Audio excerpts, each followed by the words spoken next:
Welcome to this episode of the Leading Well podcast, hosted by Zach Imboden. This podcast is an ongoing conversation to provide you with the practical tools, inspiring stories, to awaken the passions God has placed in you, to help you lead well, both in the church and in the community.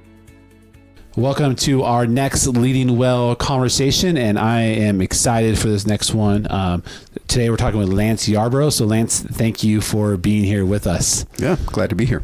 Today, our leadership discussion we're going to have is being able to learn and reflect on things from our past that help us, that challenge us, that grow us, that help us be able not just to lead, but to follow Christ a little bit more. And so we all have things in our past that we've learned from.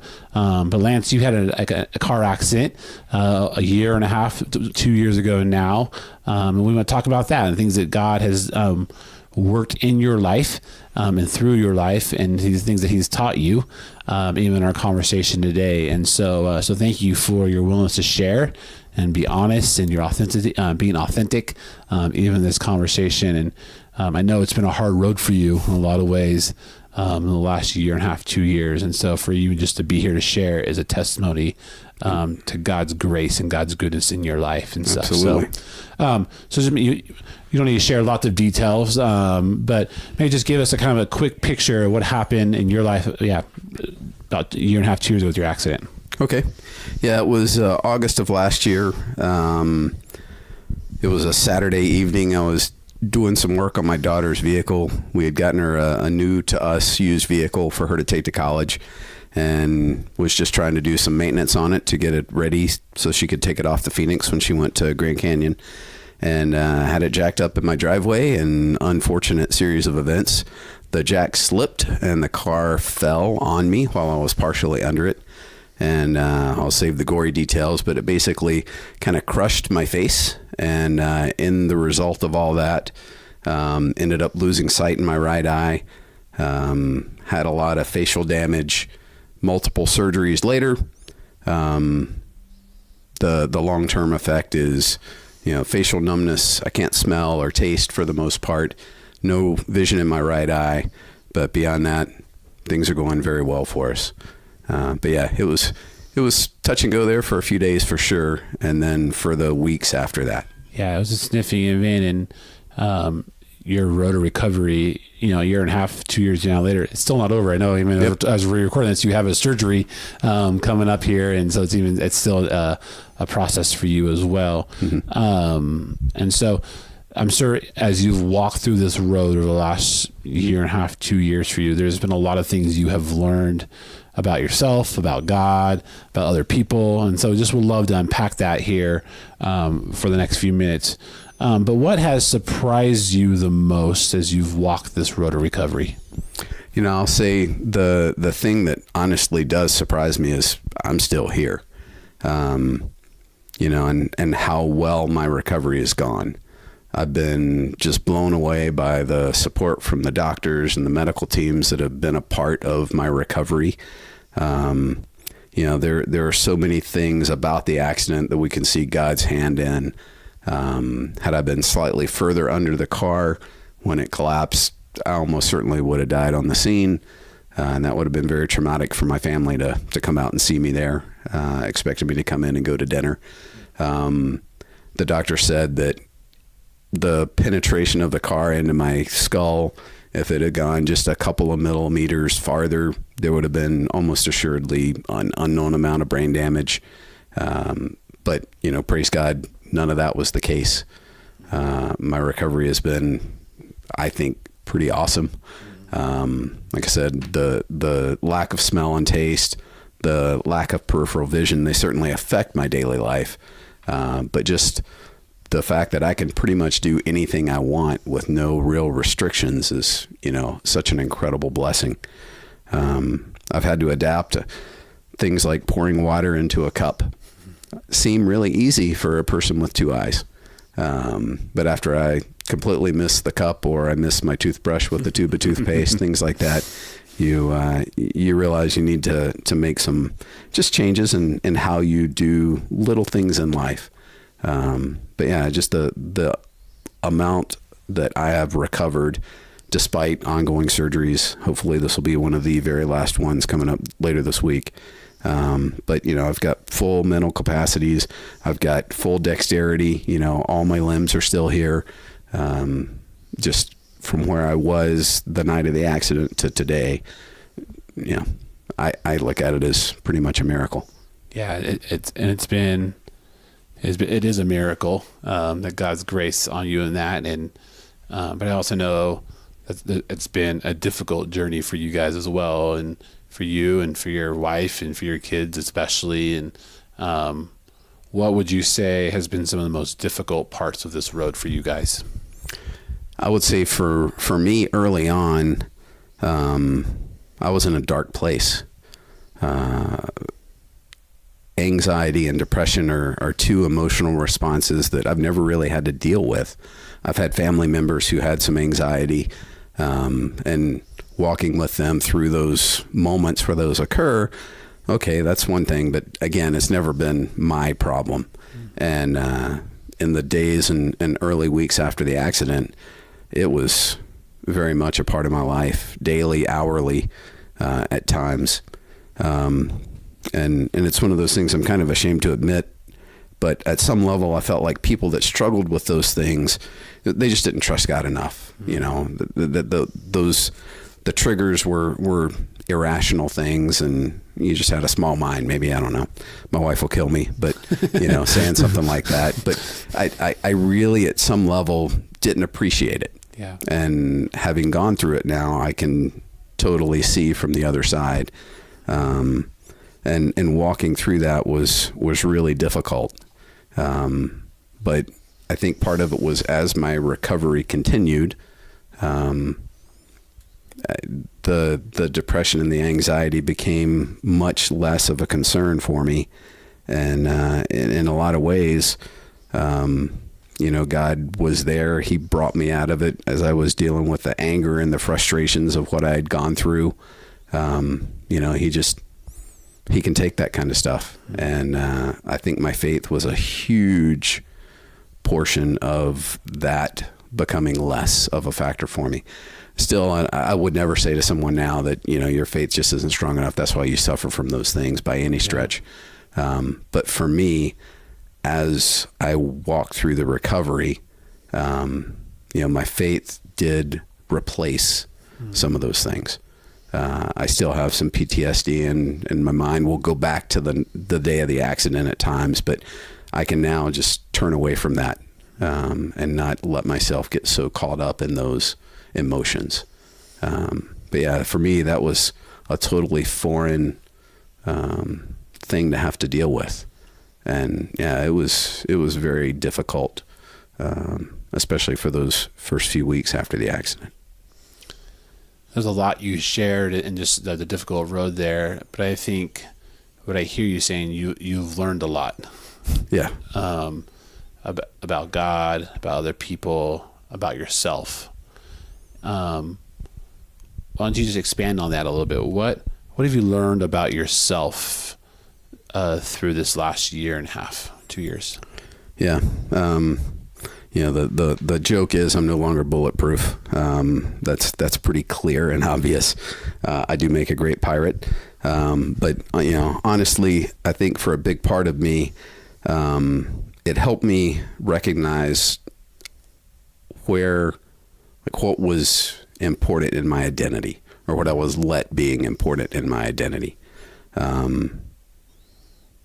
That I found portions of my identity outside of Christ. It was, my physical abilities. God gifted me with good coordination, and those were things that I kind of took for granted, but I also put too much emphasis on. Sorry about that. Let's keep on going. I'll make sure I turn my phone off there. But those physical abilities, athleticism, things like that I put far too much of my identity in those. And when they were taken away at some level, it was a significant loss to me. Mm-hmm. So a part of me, that's what I think led me down into some of the depression that I was feeling, is I didn't know if I'd ever be able to do those things again. I became angry that, God would allow this to happen. I wasn't sure, at some level, if I even wanted to live with where I would be afterwards. And those things were a challenge. I would say I never had any suicidal thoughts, but again, there were times that I wondered, would it not have been better if I'd have just died that day? But, I think that a part of me, that found my identity in those things, just that part of me just sort of died through the accident.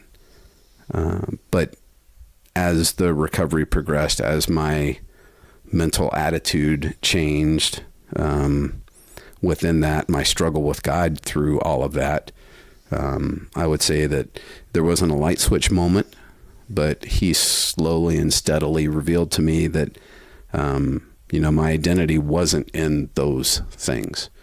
That I really just needed to trust in the fact that he had preserved me and that he did have a purpose for me that was outside of the things that I might have thought were important. There was a speaker at our winter camp with our students just a few weeks ago, Pastor B, and he said, if you have breath, you have purpose. And that really resounded with me, looking back on my recovery, because that was where I had gotten to. I realized that God really did have a purpose for me. And while I can't change the physical damage that had occurred, those circumstances are still there, but I didn't need to take on this new identity of a person who suffered an accident and, is blind in one eye and has all these, challenges and struggles.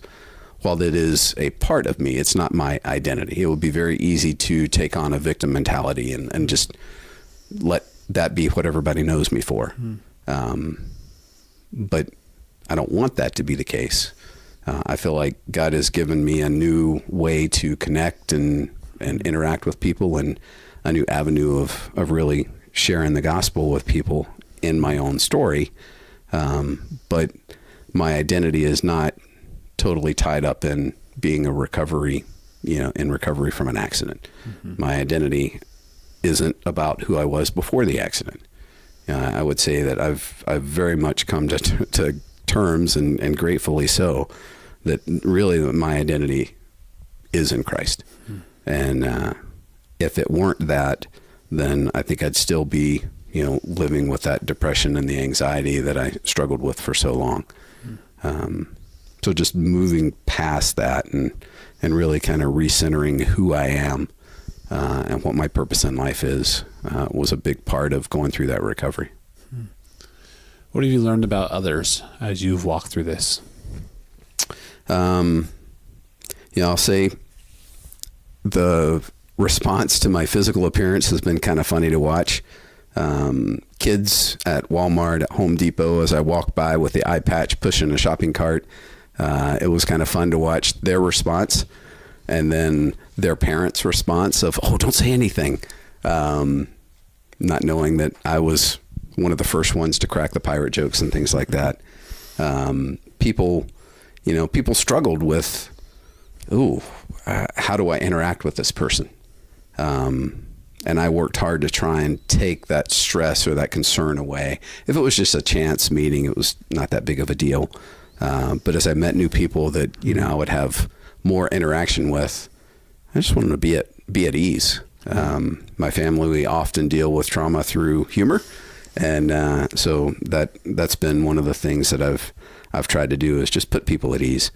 But I'll say one of the neat things has been that, people are willing to listen to my story. When they come up and ask, do you mind me, asking what happened? It really opens the door for a different kind of conversation than I would have had with them otherwise. I remember specifically, we had taken my wife's car in just to have an oil change. And it was at the dealership, and a car salesman came up, and he and I got to talking, and he asked that question. And for the next 15 minutes, he didn't tell me anything about a car that he had for sale. He heard the gospel. And and people are willing to listen to a story of my own experience and how God got me through that in a different way than just walking up to some random person on the street with a Bible tract. Those are important things too, I believe, but it's just been a neat opportunity to share, and people are open to that. Mm-hmm. What about, another way to ask this question. What have you, I know for the last few years, and not in our families have been part of this, but even learning just to be dependent upon other people, you've had to go through a lot over the last few years, and even a sense of having to be a little more reliant. You go back to, you said even that some pride stuff earlier. Yep. What have you learned about others in that capacity as well, of learning just to be more open for help? Yeah. Obviously, I needed a lot of help early on, both physically and my family needed help. And it was really cool to see specifically the people from New Life, how they came around us, people in our small group, elders and staff that visited me in the hospital, that came and sat with me at my house so that my family could get out of there and go see the sun, because I needed it pretty dark early on. But yeah, so one of the guys in our small group literally came and sat at my house with me for an entire afternoon. You came and spent an entire day with me at the hospital so my wife could take my kids to school. We needed that outside kind of help, and people were quick to respond to it. And it wasn't that I specifically needed someone to do anything, just someone there. It put my wife's mind at ease, knowing that she could get out and go run errands or go grab a Starbucks or whatever. But people were quick to step in whatever way was needed. People brought food. They came over. They cleaned our house. Physically, I needed more help than I would have ever thought I needed. Early on, I needed an escort just to get me to the bathroom. I could take care of things there by myself, but I needed help getting up out of the chair, walking down the hall, and then getting back to my chair. It was a pretty limited life that I had there for a few days. But again, part of me, that pride, that was a very difficult thing for me to accept, is that I needed that kind of help. I had seen my mom and her health really deteriorate, and even my dad, as he battled lung cancer, really starting to need a lot more physical assistance. And it was just, again, it was that pride. I shouldn't need those things. And so it was hard for me to accept the help that was offered.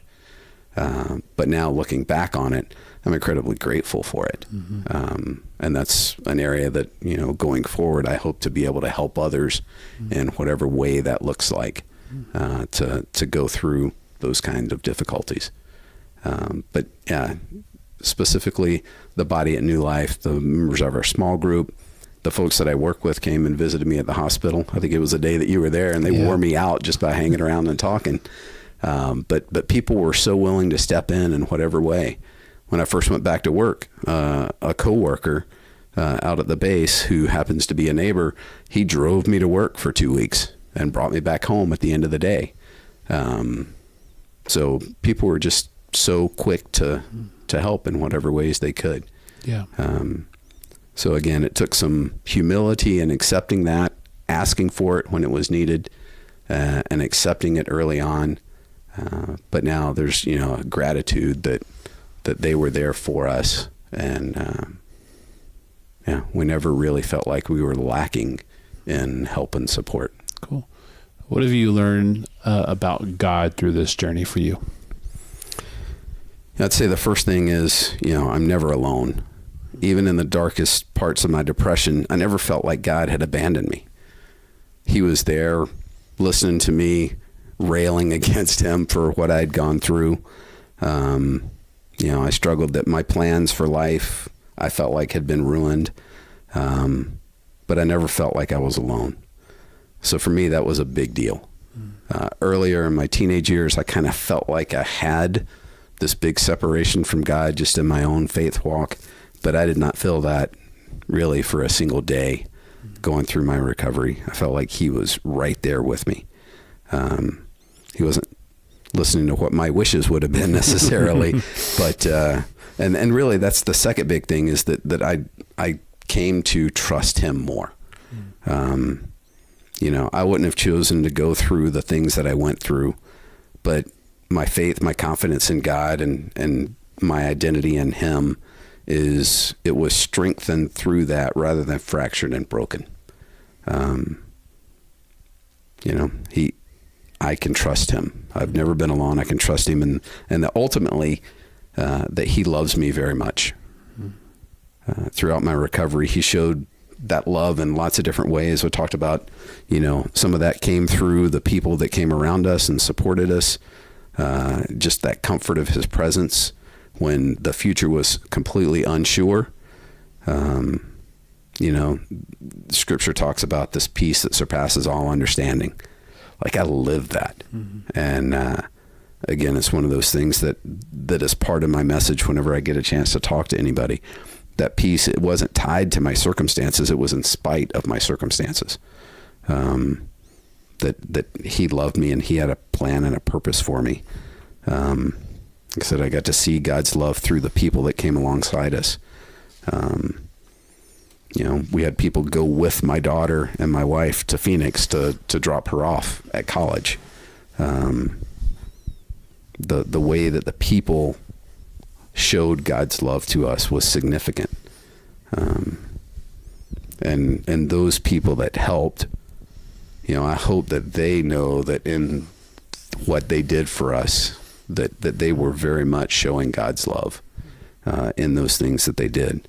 Because I think that's an important thing, is a lot of times whenever we do something like that, it can be awkward, and after the fact, you know, we may not see it, but that person on the receiving end sees it completely differently. So for all those that came by and did anything for us, thank you. For those that prayed for us, thank you. It really did make a big difference in helping us along the road. And I'd honestly say the final thing is, you know, God's not done with me yet. Like I said, if I still have breath, I still have purpose. You know, so my hope is that I can be obedient and walk the path that God has for me, to share my story with whoever that I can, that needs to hear that message of hope and trust and just faith, that no matter what's going through our lives, that God is there for us. And again, he's never going to give up on us. He loves us, and, you know, his plan is perfect, and we can trust in that. So I'd say those are the big things that God revealed to me during that recovery time. Thanks for sharing, and thanks for just your willingness to be honest and real, even through a difficult situation. Sometimes it's easy for us as Christians, and maybe especially, to go, oh, God was good, God was great, and he walked me through it, and it was okay. Like, and God is all those things very much. Very much. And we're grateful for all those things, but there's a sense of reality. I'd even say more of a depth when we walk through some of those hardships, that we see God at work. And so I thank you for your willingness to be, you know, to share the depth of God's love in your life and God's goodness in your life in this conversation. If we all have stuff, hopefully you would probably say this more than I would. Hopefully it's not a car accident like that for anyone else. But if we all have our stuff in our life, maybe things that we're currently going through, things we have gone through, or the reality of things we are going to go through. Yep. What would be your hope? What would be your prayer for somebody who's walking through hard stuff? Now, you know, as you walk through this hard thing, that you would want somebody else to grasp. Yeah, I'd say first off, you know, don't try and do it by yourself.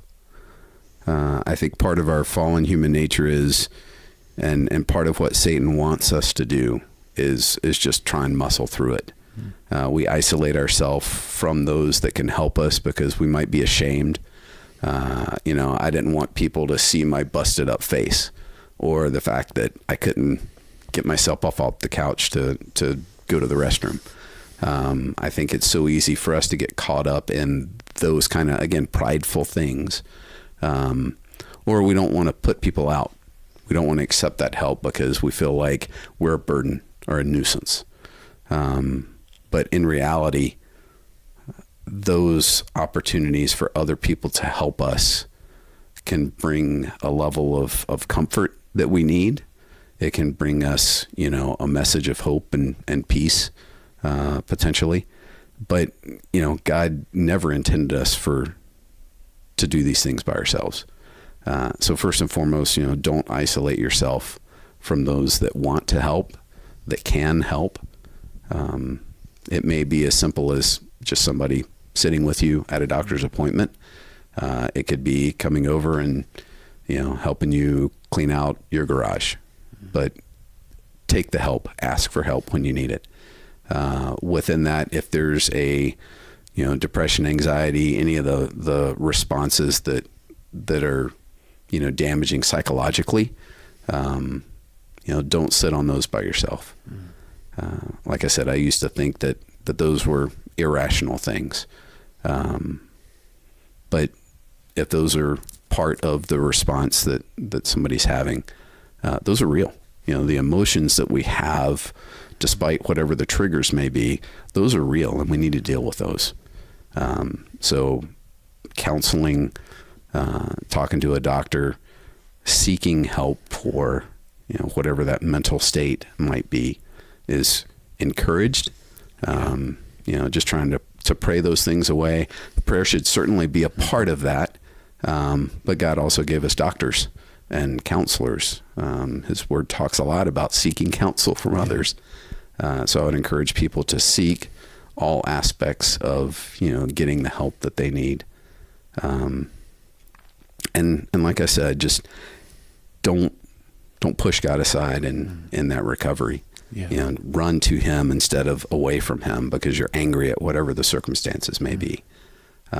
He's with you no matter what. He's with you in the highs and in the lows, and just embracing him in that. It's okay. He can take being angry at him. I can attest to that very much. But just don't give up on that, to come back to it and let that be your crutch, because that's what God is. It's not a crutch of just, making me feel better about life. It is, I am nothing without this, and I will fall every time without it. It's in my weakness that his strength shines through. So don't be ashamed by that. Don't be, feeling like you're a nuisance and you just don't want people around because you feel bad about yourself. Embrace the help that's offered, seek the help that's needed, and really trust in God through it, and seek him in it. Those would probably be the big things I would encourage people. Let me just summarize it. Here's what I think I heard you say in two different categories. So one, if you're the individual who's walking through hardship, hey, pursue God, don't push him away. Yep. Pursue people, don't isolate yourself. Yes. And three, it's okay. Yeah. Hardships are hard. And we don't need to pretend them away and go if I'm a Christian, especially if I'm a Christian, I shouldn't have hardships. Yeah.